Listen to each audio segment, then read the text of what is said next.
Hey guys, Noel here, and it has been a while since we have done a video game review for the video game section of the YouTube channel. Been doing a lot of live streams. We just uploaded my entry to the 100th Tetsuka competition to Shonen Jump magazine via Metabang. So check the channel for my new manga, The Blood of the Best. But here's another thing that we love to do on the channel, and that is video game reviews, and it has been too long since we just did a nice, chill video game review. Got a little bit of free time on my hands, so we are going to be reviewing All Night Nippon Super Mario Brothers. Now, Guy Jillionaire, one of my favorite YouTube channel, has a great video on this. Tamori from Music Station is one of my all-time favorite celebrities. I love Fuji TV, I love the Famicom, and I love Super Mario, and this really kind of combines all of those things into one really cool package. So Super Mario and the Famicom were wildly successful in Japan, right? So combine Super Mario and Famicom with the hottest radio show and some of the hottest celebrities in Japan in terms of the pop music variety, who love to hang out on a very cool radio show called All Night Nippon, where just cool Japanese music celebrities talk, play music, and do just generally cool things into the wee hours of the night. And those two things combined, where you basically had the original Super Mario Brothers on the Famicom, you had Super Mario Brothers 2 on the Famicom Disk System, and you had the characters, the vibe of All Night Nippon coming together, and this was a Famicom Disk System game. Now, Retro Zoltan, our very cool friend and master of modding and hacking mini consoles, added All Night Nippon to my Shonen Jump Famicom, which is what we're going to be playing it on for this review. Sadly, my Famicom Disk System has a broken rubber band inside of it. So if any of you know how to fix Famicom Disk Systems, get in touch with me, because I don't have the courage to open it up and start screwing with that thing. I'm not going to do surgery on my Famicom Disk System, at least not until, I don't know, I feel better about doing that with my own skill set. Or ideally someone will just do it for me and I'll pay them for it. But regardless, let's play some All Night Nippon Super Mario Brothers on the Shonen Jump Famicom right now.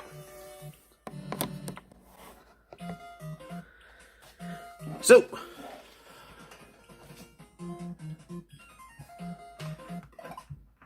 we'll have the Famicom Disk System power on, and we'll insert our disc by hitting A.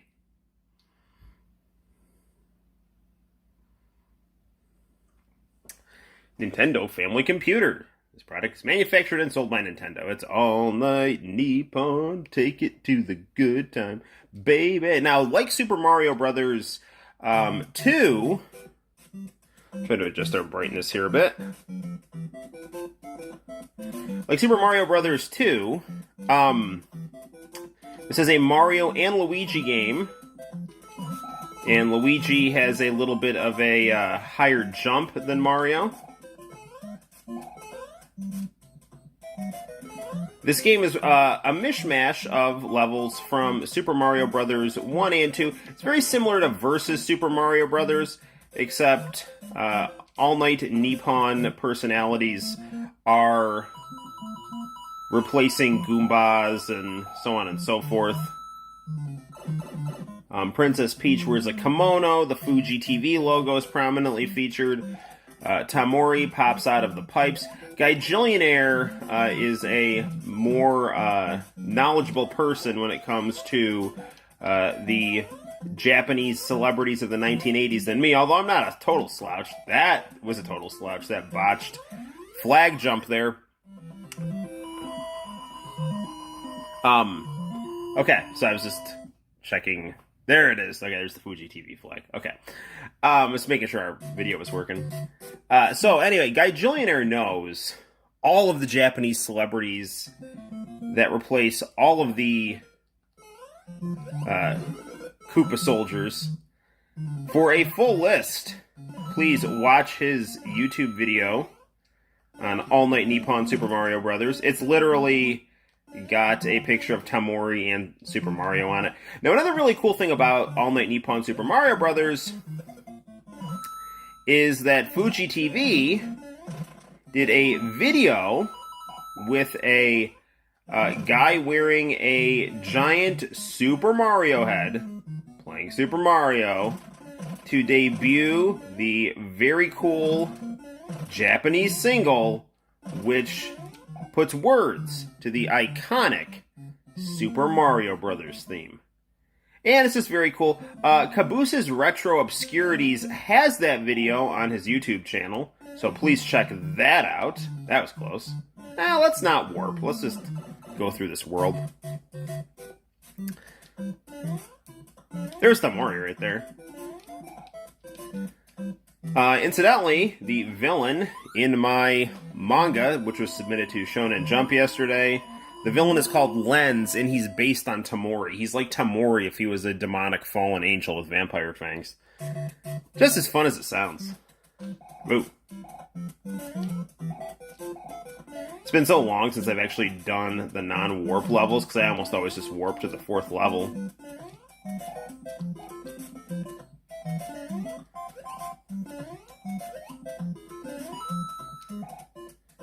This game is notable for it literally being nighttime, hence the name All Night Nippon.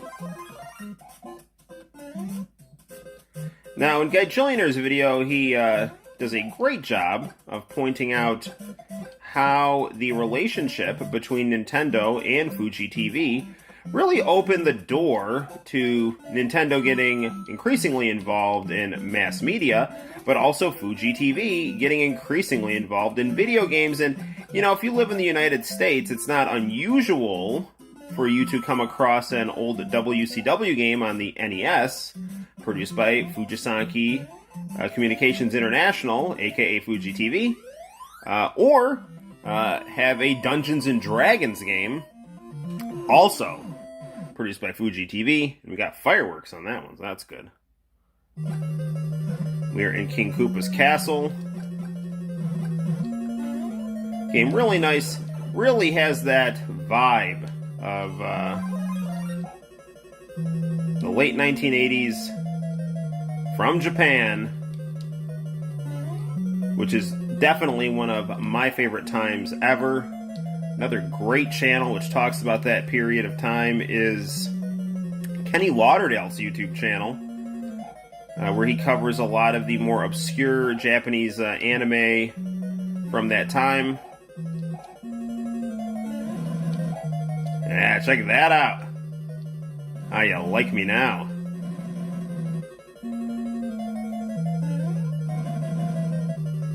Go, go, go, go, go, go, go! Ah, no! Get the Fuji TV star! There we go, alright. Thank you, Mario. But our princess is in another castle. I can't remember who that is. One of these guys is Beat Takeshi. And Takeshi was in that Spike TV show that was like horribly dubbed. I love how they have like radio microphones here. They had like a horrible dub of Takeshi's Castle on Spike TV called Most Extreme Elimination Challenge. And it was like, you know, one of those things where, gosh darn it, where they, crud, alright. Where, you know, they basically like, oh, Japanese. Oh yeah, people remember Godzilla and the terrible Japanese dubs. Let's just do that and laugh. You know, so it's like, you know, they don't actually appreciate, I mean, it's not like racist or anything like that, but they don't actually appreciate the coolness of the actual Japanese product. They just kind of think it as it's like, oh yeah, tongue-in-cheek, crazy Japanese people and horrible movie dubs of B movies, you know, rather than just appreciating the over-the-top nature of the Japanese stuff without kind of laying on this filter of like weird kind of, it's not, pretentious isn't even the right word. It's just kind of, it is a little pretentious. It's kind of condescending. Trying to kind of formulate in real time how to describe, making fun of bad Japanese subtitles. Not subtitles, bad dubbing of Japanese B movies.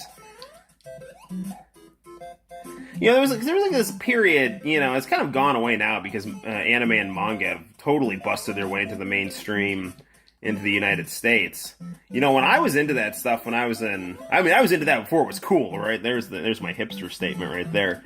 I was into anime and manga right around the time it was becoming Tamori, no. Becoming, it was starting to creep its way into the mainstream with, Toonami and the Cartoon Network. And, and Dragon Ball Z, Sailor Moon, that kind of thing. But now it's, I think, very mainstream. A lot of commentary YouTube channels, really look at the numbers in terms of how much better manga sells than American comic books.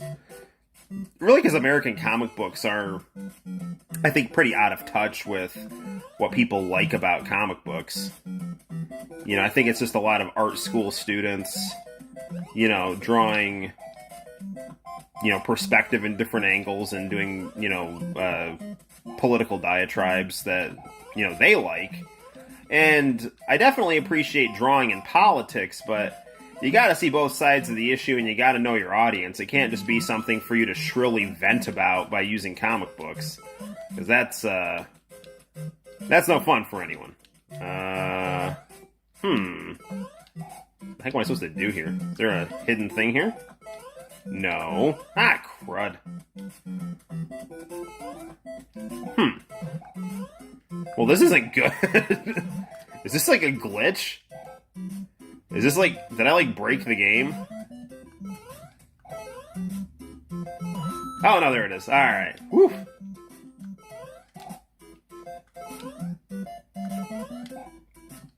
I hate it when games do that kind of thing. The worst case of that is the Sega Genesis X-Men game, where you literally have to reset the game to actually get out of Mojo's future world. Who would think to do that? If you really got stuck in a game, you wouldn't reset it and start over after banging your head against the wall. You would just turn it off. So it's kind of an interesting fourth wall break, but at the same time, it's kind of like, what the hell are you doing in terms of, developing a game?